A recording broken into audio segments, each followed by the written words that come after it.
Que le rouge vif envahisse Europe 1, voici le billet d'Anne Roumanoff. Bonjour Anne. Bonjour Bruce, bonjour Julie, bonjour à tous. Bonjour. Depuis hier, je regarde les infos et je me pose une question. Est-ce que quelqu'un a dit à Marine Le Pen qu'elle avait perdu ? C'est sa première élection présidentielle et il y a peut-être des fondamentaux qu'elle n'a pas saisis. Depuis hier, elle a un sourire jusqu'aux oreilles. Enfin, elle a un sourire comme une hyène affamée qui serait tombée sur un troupeau d'antilopes boiteuses. Je suis même étonnée qu'elle n'ait pas encore débarqué à l'Elysée pour refaire la déco. Quand on voit comme Marine Le Pen est heureuse depuis qu'elle a perdu, on se dit que c'était bien la peine qu'elle nous saoule depuis des mois pour gagner. Surtout quand on compare à François Hollande qui a pris sa victoire du premier tour avec autant de joie qu'un entrepreneur en pompe funèbre sous Prozac. En fait, ce qui a changé depuis dimanche, c'est qu'avec plus de 6 millions d'électeurs, le Front National est devenu tendance.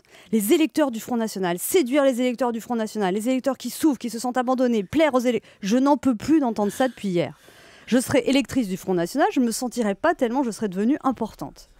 Avant le Front National, c'était un peu comme l'alcool aux États-Unis sous la prohibition. Tu faisais ça tout seul dans ta cave, t'en parlais pas autour de toi.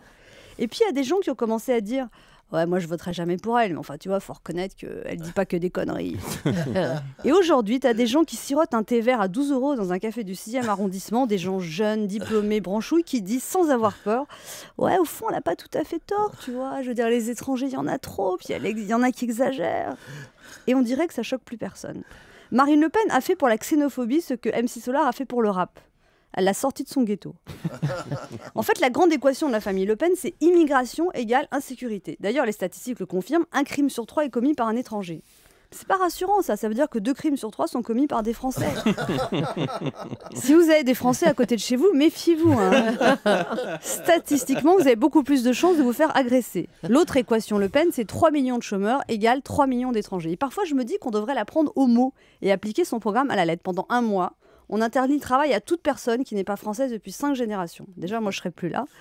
Et puis, dans les restaurants, il y aurait plus de Pakistanais pour faire la cuisine, plus de Sénégalais pour faire la vaisselle. Dans les supermarchés, plus d'agents de sécurité. Dans le bâtiment, plus d'ouvriers. Plus d'éboueurs pour ramasser nos ordures sous la pluie. Plus d'aides-soignantes pour torcher les vieux dans les maisons de retraite. C'est peut-être ça les métiers dont rêvent les 6 millions d'électeurs de Marine Le Pen. Peut-être que chaque jour, un électeur du FN, coincé dans sa voiture derrière un camion poubelle, regarde avec envie un Malien vider les ordures en se disant « Oh, si seulement j'étais à sa place ». Tous les candidats l'ont dit hier en parlant des électeurs du FN, ils comprennent leur colère, ils respectent leur souffrance. Je ne sais pas si les électeurs du FN souffrent, mais à force de ne parler que d'eux, de ne penser qu'à eux, les 80% des électeurs qui ne sont pas du Front National risquent eux aussi de se mettre en colère. Merci beaucoup Anne Roumanoff, on vous retrouve demain sur Europe 1.